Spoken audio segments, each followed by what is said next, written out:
Hey guys, and welcome back to my channel, All That Jazz. So, with all this chatter about Stranger Things 5, it reminded me of Game of Thrones. After season 8 ended, many fans were left disappointed to the point where they started making their own rewrites for the world to see.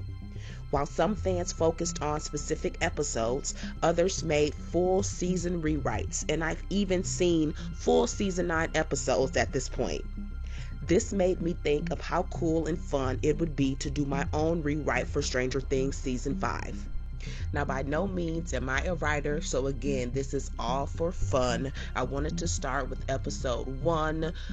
I honestly won't be changing a lot in this episode, just incorporating some things that I thought would be cool additions and some rewrites to certain characters and things that I feel like should have been taken care of off of screen, as the Duffer Brothers would say. So yeah, don't take this too seriously, it's just fun. Now, before I get into these rewrites, I want to make some disclaimers. Disclaimer 1. This is strictly for fun, guys, okay? It's just for fun. Sometimes I read comments under my videos and some of y'all be so angry and negative for no reason, and it really isn't needed. Okay? Laugh a little. Touch some grass, smoke a blunt. I don't know, whatever you need to do, but there is so much evil and negativity going on in our world today. Please, when you hear these rewrites and these ideas, not even from myself but other creators, it takes a lot of time to content create and make videos where other people are so critical about in the comments. Just remember that when you guys come to these platforms, so negative and mean. Okay, so that's disclaimer 1.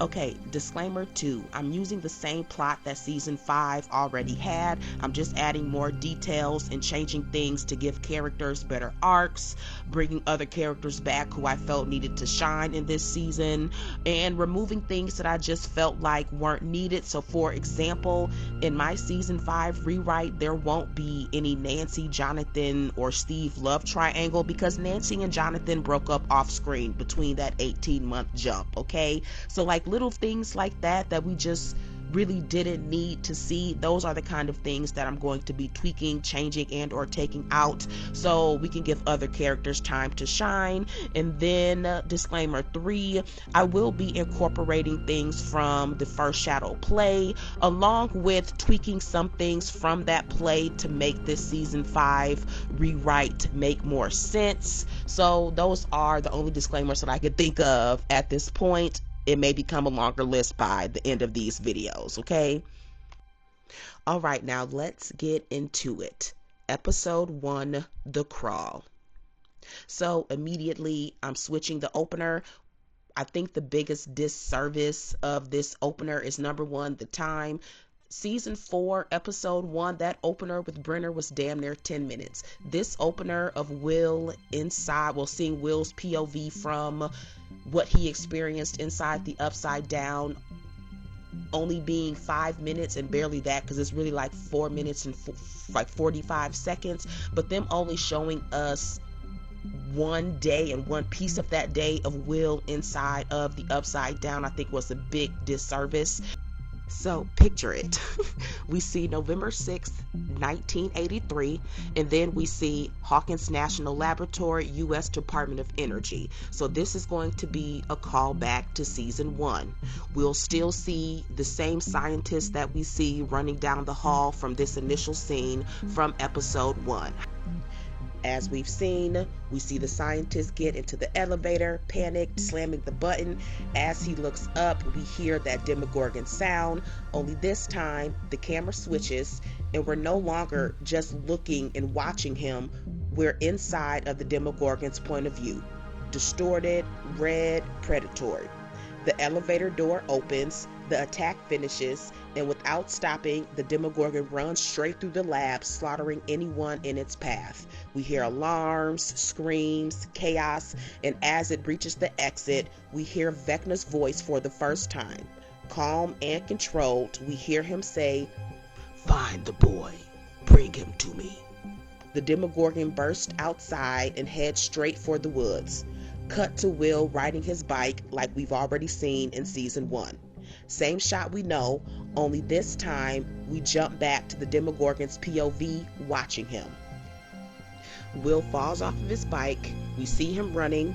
We see him leave the phone off the hook. We see him sprint towards the shed, and the POV switches again. The Demogorgon reaches the Byers' house. The front door unlocks by itself. The creature walks through the house, slow and deliberate. I do plan to come back to who exactly unlocked the door at the Byers' house for the Demogorgon. If I can incorporate a cool way for it to have been 11 all along, it will most definitely be 11. We cut back to Will inside the shed. As he turns around, the POV switches one last time, back to the Demogorgon. We hear Will's muffled scream, and the only thing we see is the shed light flickering, just like in season 1.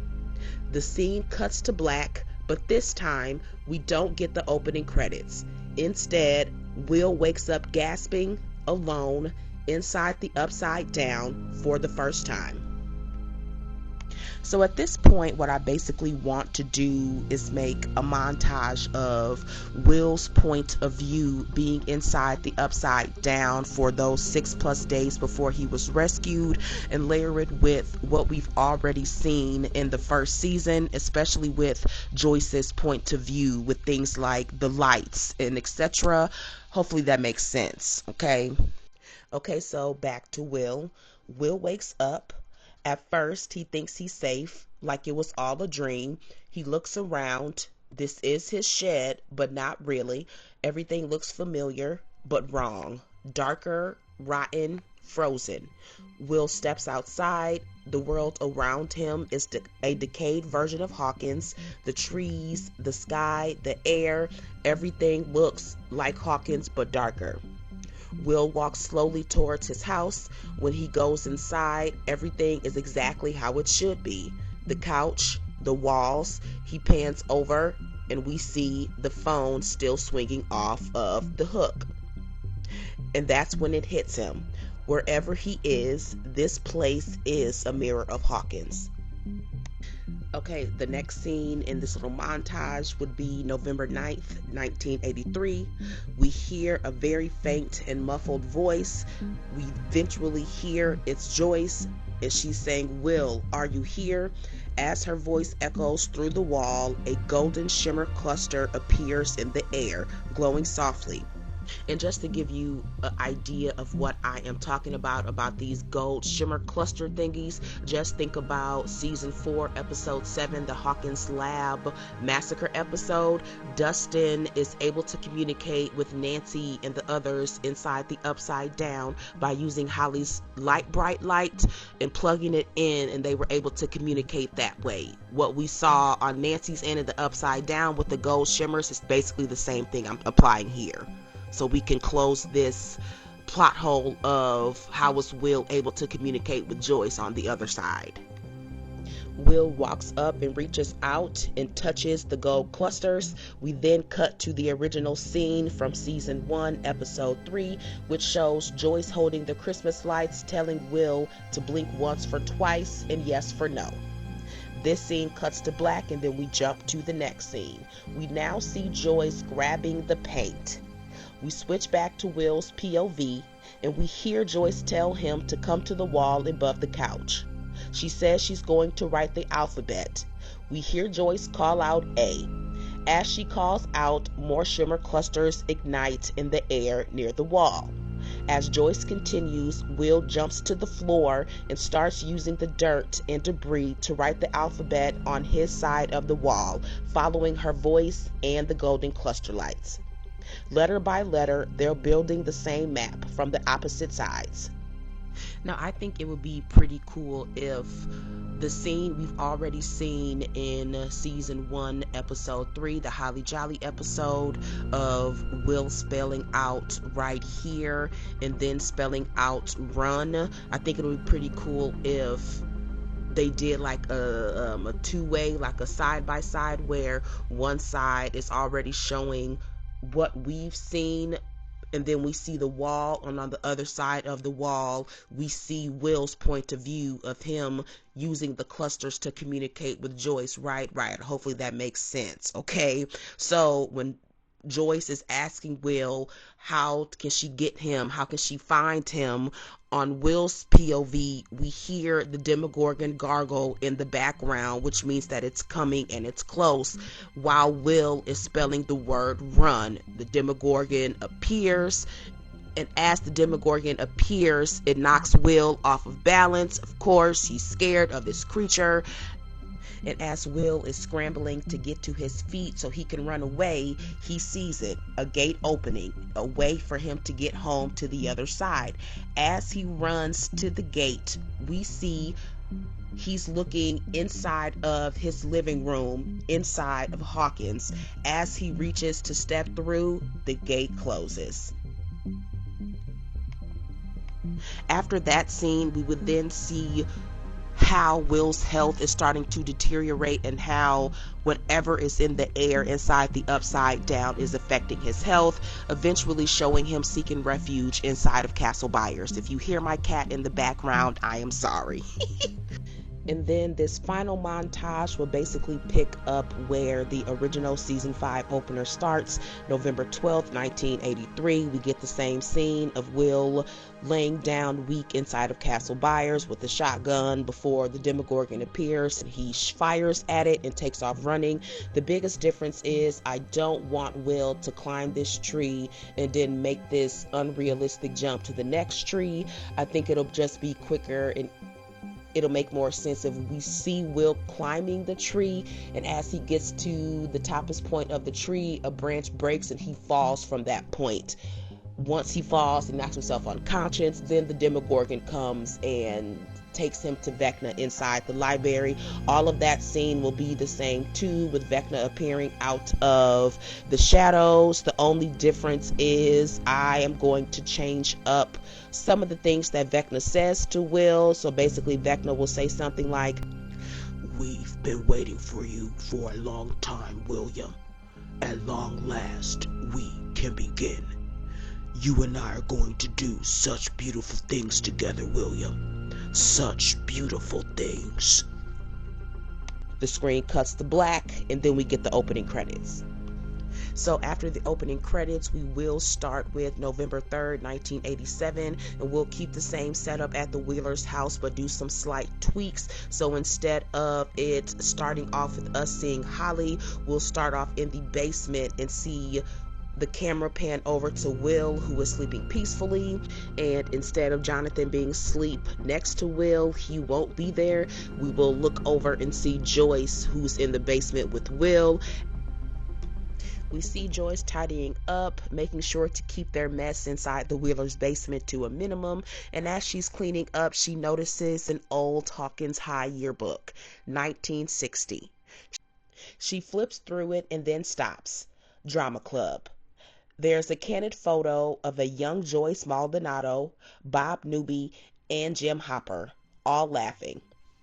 Joyce flips the page and there is another black and white photo featuring everyone a part of the drama club. Some of the names will be familiar to us, but one of the names stands out, Henry Creel. The caption on the photo reads, "The Dark of the Moon, opening night, November 6th, 1959. Joyce's fingers tremble as she looks at the date. November 6th, 1959. Exactly 24 years to the day before Will was taken. Before she can process it, the basement door flies open and we hear Holly's voice echo down the stairs. Right back! Will stirs and wakes. Joyce snaps the book shut, and just like that, the moment's gone. We will still have Holly going upstairs to let them know breakfast is ready. However, instead of there being Mike outside the bathroom door, assuming Nancy is inside, it'll be Jonathan outside of the bathroom door waiting for his turn. And once she opens it and comes out, they won't share many words, just Nancy having that typical pierced, pinched smile that she loves to give when she's annoyed and not say anything when she walks past him. From that point, we will get the same scene at the breakfast table. However, instead of Jonathan sitting next to Nancy, Mike will be sitting next to her, and Jonathan will be sitting across on the other side of the table, sitting next to Will. Hopefully this quickly shows that Nancy and Jonathan are no longer together.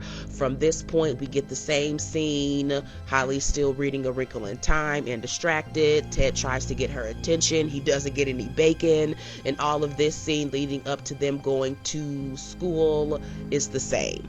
Now, what I do want to incorporate is a quick little insert of Dustin's morning. Okay, so after we see Mike, Will, and Holly riding bikes to school, we will cut to Dustin's house, specifically his room. It is now a mess. We've never seen Dustin's room look like this in previous seasons. We see the radio equipment that he used in the season prior to talk to Susie looks completely untouched, junk just everywhere. Homework papers, C's and D's on the homework papers at that, showing that his grades have slipped. On his desk, we will see a picture of him and Eddie. We will also pan over to Dustin, who picks up a letter and begins to read it. At the bottom, we can see it's from Susie, and we can faintly see that her saying something along the lines of she can't do this anymore, or she's done waiting, or she's met someone else. But pretty much this letter confirms that Susie broke up with Dustin. Dustin, who looks visibly upset and sad, looks for his Hellfire shirt and heads out the door. So after this scene, we would jump to Robin at the radio station and her broadcast playing as she gives all the updates and things on what's going on with Hawkins. What I would like to include here is more shots of Hawkins and how it's changed. Specifically the areas where the 4 gates opened up, like Eddie's home and Max and her mom's home inside of the trailer park. I think it would be a good idea here to include this area, show all of the trailer parks are completely gone from here. We can see the metal band-aid covering up the area and see multiple memoriams for the residents who live there, specifically showing Max's mom's name to confirm that she did die after season 4. Now, while I do understand why they did the 18-month jump, I also do feel that it took away from the actual tragedy and the pain of what happened at the end of season 4, especially when we open season 5 and it doesn't seem like those gates did much damage to Hawkins. Like, I feel like they would have been better, even if they had to give us this 18-month jump, to still show Hawkins looks terrible now. It looks even more destitute than it looked in season 3 when Starcourt was there and all of the shops and things that we knew, like Radio Shack and Malva's, all of those things just look abandoned. At the end of season 4, we saw characters like Jason being cut in half by these gates opening, houses collapsing. There is no way, even in the 18-month jump, that Hawkins should look this put together, this beautiful, people out smiling, kids sliding down the band-aid that the government put on top of these gates to keep the upside down from leaking into Hawkins. Like, there was so much they could have did with that storyline. So in my rewrite, I want Hawkins to look like exactly what it's been through. After this, it's that moment between Dustin and Steve. That pretty much can stay the same. My biggest issue with Steve and Dustin's relationship this season is how much of a 180 it was from season 4. Of course, I know with Dustin losing Eddie, his energy would be different, but when you do an 18-month jump and we don't get to see those dynamics, it feels forced when we get it. Does that make sense? So I kind of want to have more moments of Steve not being fed up and pissed off at Dustin this early in the season. I want it to be like accumulation of moments where when they have this final blow up inside the lab, it's because Steve has reached his wit's end with Dustin. from here, we cut back to Hawkins High and we see Dustin walking through the hallways and everyone staring at his shirt, and we see people whispering, and he grabs Dustin and they get into a little tussle before Lucas and the rest of the guys steps in. All of this will stay the same. With Susie breaking up with Dustin, I wanted to add another layer to his anger and to his frustration, his issues with abandonment. So of course, him going to school straight after reading this letter, of course he's on some bullshit. Of course he wants to fight. Of course he wants to pick with people. So that's pretty much why I added Susie breaking up with him in the beginning of the episode and to close out her story at this point. So all of that will stay the same. After that will be the scene where we see Lieutenant Sullivan and his wolf pack chasing who they think is 11 through the woods. That will stay the same. All of that won't change. We will cut to 11 doing her obstacle course. That will remain the same. The only thing that I would incorporate in that scene is while 11 is doing all of this, she's having flashbacks of her actually fighting Vecna in season 4 and losing. And that's what's keeping her motivated. That's what's pushing her and having her with this energy of, no, reset it. We're going to keep resetting this and doing it until I feel satisfied. So in the original episode, after this point, we got the scene of Jonathan and Steve having their macho man bullshit race up the tower in order to show Nancy who's the biggest man. I'm cutting out that whole scene, especially because Nancy, Jonathan, and Steve are no longer in this throuple.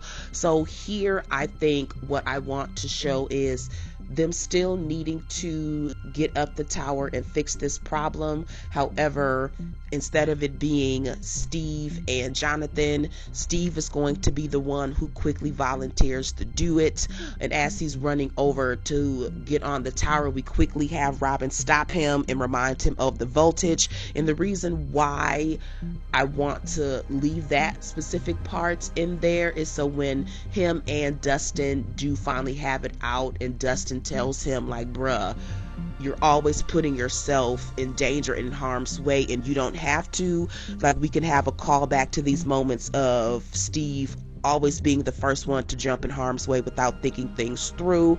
So Nancy would be outside at this point, but instead of paying attention, caring about Steve going up this tower, she'd be over in her own world practicing shooting targets, focused, more of a cold energy this year, because as we know, she is the only one who got to see Vecna's vision. She's the only one who saw this monster with this giant gaping mouth and all of these monsters entering Hawkins. So Nancy is focused on finding Vecna so her family can be safe. In this scene as well, we will still have the arrival of Murray with the supplies, the same scene. The biggest takeaway and take out of this moment is he has no tape for Jonathan with the proposal ring. So after this point, we would get the same scene of cutting back to Dustin at the high school, him taking Jake the snake. The cafeteria plays out the same way with the boys talking and Dustin walking up. We then get Robin getting back on the radio station finally, and we getting the crawl details while Diana Ross's upside down plays. All of that stays the same. After that scene, we get Nancy debriefing and letting them know all the details of the crawl for that upcoming night, and at the same time Mike is doing the same thing. So all of that would stay the same. The only thing that I want to change is the energy in the room. In the original scene, we get a slight pushback from characters like Robin and Steve questioning why they are even covering this area. They've already covered it and it wasn't really Vecna-y. I would like to add even more pushback, even more of them being burnt out and questioning why are they really continuing to do this at this point. especially a character like Steve. At this point, what connection does Steve have to continue staying with this group and doing this? He's not going to be with Nancy. She doesn't want him or Jonathan at this point, which he's okay with. But even so, his one best friend out of all of this, Dustin, they're not even on the same page and are continuing to be pulled even further away. So I want that to translate on the screen and give Steve a little bit more of a story arc, and even him considering leaving Hawkins and getting out of this altogether. And then same thing with Nancy. I didn't necessarily mind this whole female Rambo thing that they did with her. However, I would like to add even more to that, where Nancy has been 18 months into being hyper focused on finding Vecna so that the vision that only she saw doesn't come true. So yeah, that's my reasoning behind it. I just feel like if you're going to do an 18-month jump, of course, we're not going to be able to see everything that people experienced during that jump, how they were affected by what happened in season 4. However, to only have one character, Dustin, being truly affected, still angry, still coping, still going through stuff, I think that was a missed opportunity to give other people a chance to shine and show different sides of them. That's why I want Nancy to be super hyper focused. Only thing she gives a damn about at this point is making sure that the vision that she saw never comes to pass. We can keep the scene after with Nancy standing firm on they should be scared, especially if Vecna is out there and planning to end their world. I actually like that feeling. I just want all of these moments where they're wasting time to tell the plan and to lay out the plans. I want it to feel more stake worthy. Does that make sense? Like, a lot of these conversations and moments that we had like this, seeing them plan stuff out, it took away from the actual stakes of what was coming or what they were trying to do. Okay, we cut back to Mike and the boys having their defeat Vecna moment in the woods. We can keep all of that the same. However, what I would like to change is when Will starts feeling his goosies again, as what Steve would call them. We hear the kids in the background. We see the sky and it's spinning. I would like to add Will hearing Vecna, him saying, "You and I are going to do such beautiful things together. Such beautiful things." Will spins into the tree. The boys run over and they're asking him, is he okay? Is it Vecna? Instead of Will saying, "I don't know," I want him to say, "I heard him. I think Vecna's coming." The school bell rings, and then the next scene is Holly at school on the merry-go-round outside. We can keep this scene the exact same. We don't need to change anything with this. The same with the scene after that is Ramirez reporting to Dr. K about another failed mission and them not finding the girl. All of that can stay the same. The scene after that is Hopper, Joyce, and 11 making their way to the cabin, and 11 making her case about why she should be doing the crawl. All of that can stay the same. However, what I do want to change is exactly what Hopper and Joyce are talking about when they have their one-on-one, face-to-face moment with each other. So before I get into this switch, I mentioned in my disclaimers I wanted to add some things from the first Shadow play. One of my biggest gripes was not having Hopper or Joyce actually acknowledge that they knew Henry and went to school with him. For those of you who aren't familiar with the first Shadow play, Joyce, Hopper, and Bob all played a part in Victor Creel taking the blame for Henry's killings, and subsequently Brenner getting his hands on Henry.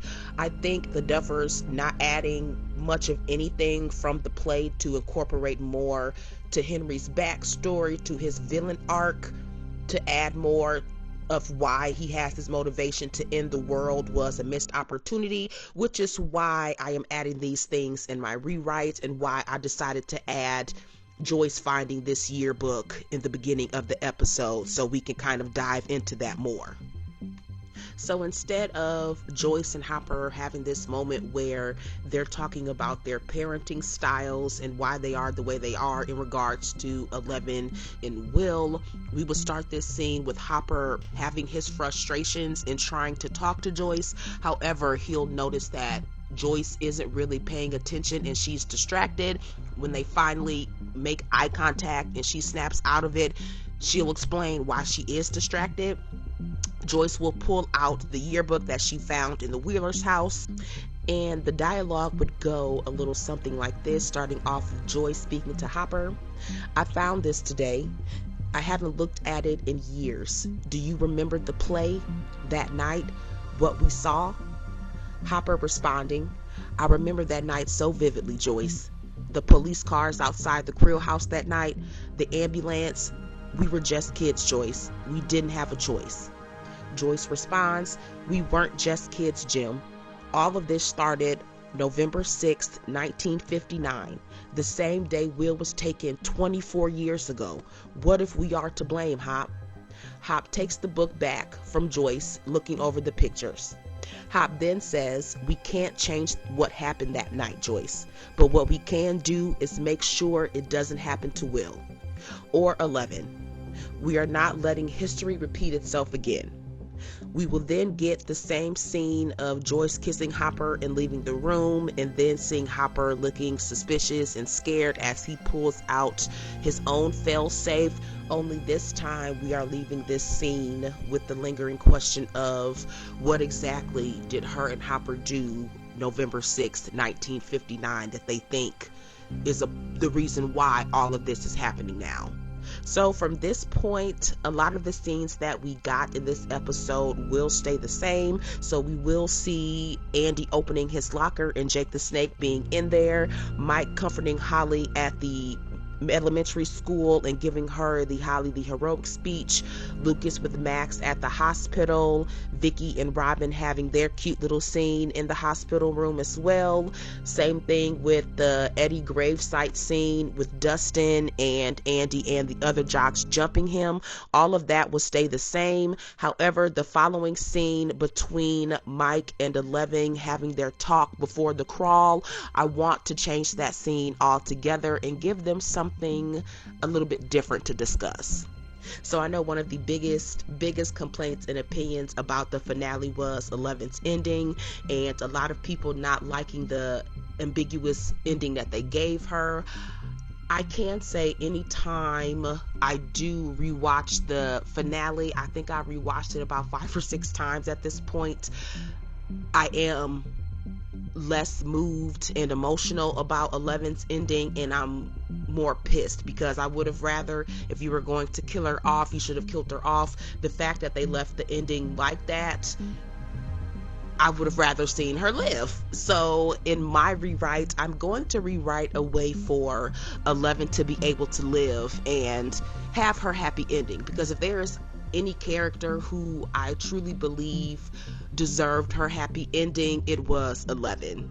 And that's no shade to Will. Will still got to live a nice life with the mother who loved him, with the brother who was there and who loved him, and just everything that Hopper said to 11 in their last little moment. It just reminds you of 11 really did live a terrible life from birth up until she was able to escape that lab, and even after being able to escape, continue to be hunted. So yes, I do think in my rewrite I want 11 to live, and that's why I want to change this conversation between her and Mike about the 3 waterfalls.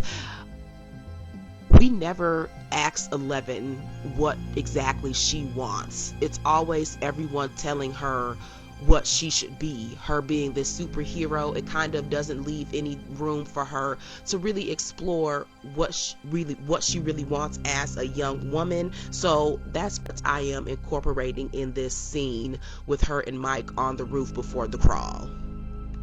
So this scene will again start off on the roof like the original, but I want Mike and 11 to be holding hands and her head being on his shoulder and her looking in the distance and looking in the horizon.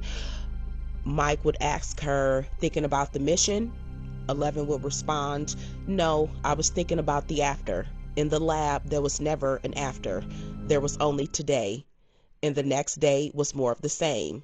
Mike responds, "And now?" 11 would respond with, "I think about how I want to be and not who I've had to be. I want to go to a real school, no hiding. I want to learn about everything I never got to learn before. I want to see the ocean again, not because we are running away to California, but because the sun is out and the water is blue. I want to be done hiding. I want to be free. I want to make Egos because I want to, not because that's the only thing I have. I don't want to be a superhero anymore, Mike. I just want to be 11 or Jane. I want to be just Jane." Mike pulls her close and says, "Then that's who we're fighting for. Not the superhero, but for you, for Jane." Okay, so this next scene may be controversial or not liked, but I am adding something completely new because I think this is one thing that would have been better had they added this with the military storyline. Okay, so we cut back to the makeshift lab inside the Upside Down. We see Dr. K get up from her desk, leave out her office, and start walking through this lab down a hallway. Eventually, she makes it to a secure, quiet corridor. She looks over her shoulder before accessing it, and when she goes through the door, we see a man in the distance, but his back is to us. As Dr. K gets closer, we hear her say, 18 months and we still don't have the girl, Martin. Tell me why I'm keeping you alive." The man turns and it's revealed to be Dr. Brenner, alive and well. So one of the reasons I wanted to add Dr. Brenner to my rewrite is because I do think them killing him off in season 4 was a bit premature, especially when we finally get to the final season and we're getting to the meat and the potatoes of Upside Down, the Abyss, Brenner's father coming back with the suitcase and the origin of this rock that's inside of there. It's so much information that Brenner has the answers to, because all of this started with Brenner wanting to continue his father's work and where that obsession took him. To kill him off before the final season, where we can literally get the exact person who's been here and alive in all of these seasons from the 1950s to the 70s until now, like, it just felt like cheap writing to me, especially when we think about the reveals and the information that we did get. And why would you write it so Dustin finds his journal inside the Hawkins lab, inside the Upside Down, showing these beautiful diagrams and all of this stuff easily here and mapped out?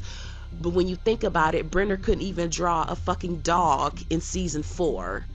It just felt too easy. It felt too simple. I would rather Dustin have this shocking reveal confirming the Upside Down is a bridge, it's a part of the wormhole, versus him just finding this book and this picture already drawn out on the wall. Does that make sense? I don't know if that's just me. When I rewatch it, it just feels too easy. So that is why I am bringing Brenner back.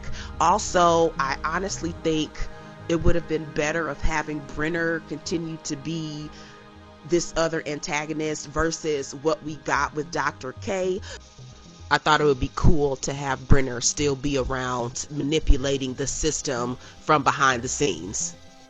And if I'm being honest, I also feel like it was a stupid decision to not have Brenner and Henry / Vecna / one have this final confrontation before Brenner ultimately does meet his fate.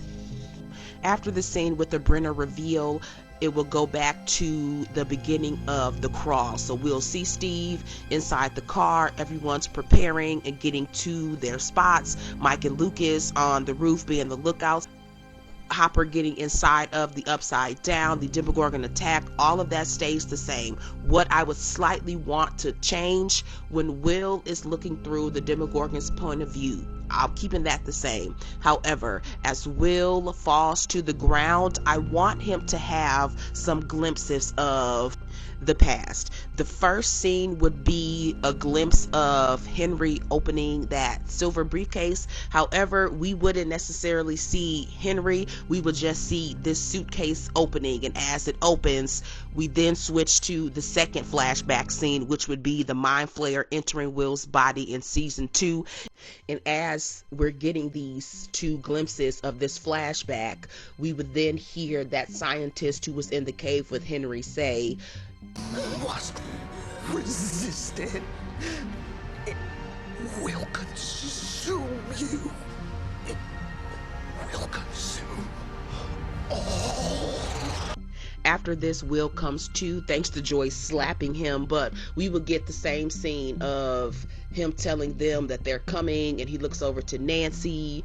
11 and Nancy ended up leaving and going to the Wheeler's house, and all of that will stay the same. Ted outside playing golf, Karen drinking her wine, her going to take a bath, Holly crying, and then the Demogorgon coming through the room. So everything will stay the exact same. Ending the first episode with Holly in the room and the Demogorgon getting ready to come through the wall. Okay, so that is my episode 1 rewrite. Like I said, there really wasn't much I was going to change in episode 1. Also, this was actually kind of difficult to do because you have so many ideas, but you have to place them out so the pacing feels right. So can't reveal everything that you want to reveal. Then you got to think about, well, when to reveal them. So it does take a lot to write and to make content like this, but it's also been very fun to think about all the ideas and all the things that could have went into Stranger Things season 5. Again, this is just for fun. This is not to knock the Duffer Brothers or anything else at this point. I feel like they've taken enough words and blame at this point. So guys, please feel free to comment, feel free to give me different things that you would like to see in the rewrite that I maybe can incorporate. A lot of the ideas that I'm putting into this rewrite, again, are coming from predictions and things that I've had throughout the years, and or predictions and things that we've discussed in the comments amongst my other videos. So thank you guys so much for watching. Until then, stay curious and stay out the upside down.